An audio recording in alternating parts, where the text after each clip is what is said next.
As part of our Fast Track to Skating program, what I want to talk about right now is the diagonal skate.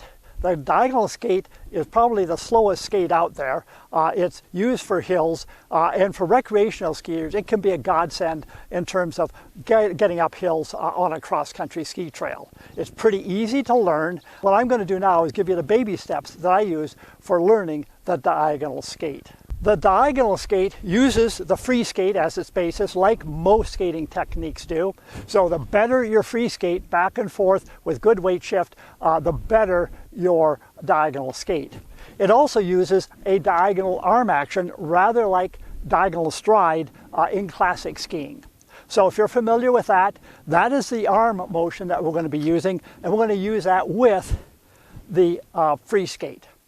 And this is my progression that I use in kind of baby steps to get people going on it. So in terms of a progression to the diagonal skate, what I often get people to do to start with is simply do a little free skating, swinging their arms like this. So we're doing some free skating, and we're now simply going to drop our arms in. And you can see that that gets our arms doing the right timing. I often see skiers, when we teach this, want to do the diagonal skate like this. Same side, same arm. We call this Pasquing. So I get them to stop, just swing their arms naturally, do a little free skate, drop the poles in, and that usually cures that kind of a problem. Other things to guard against in the diagonal skate are where the arms are.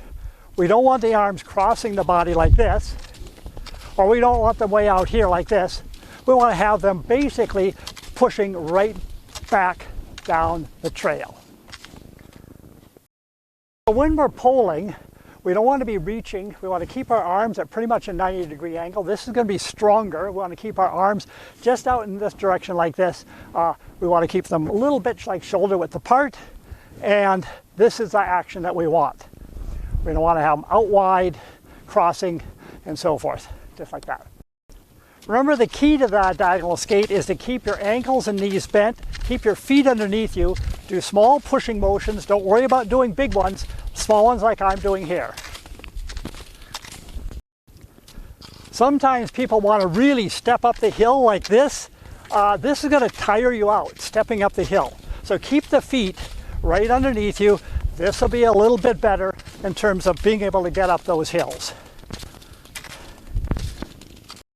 So we can also add a bit more power to this, really get our arms moving a bit more with our feet, getting a bit more power out of our free skate, and this gets us up the hill just a little quicker.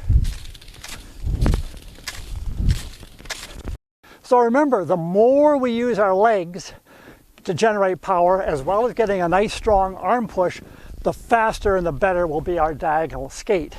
If we're pretty stiff like this and hardly have any leg motion or any arm motion, we're not really going to go that fast. We're not really going to get up that hill very quickly. If you want to make it a little more dynamic, then start to really use your legs and use your arms.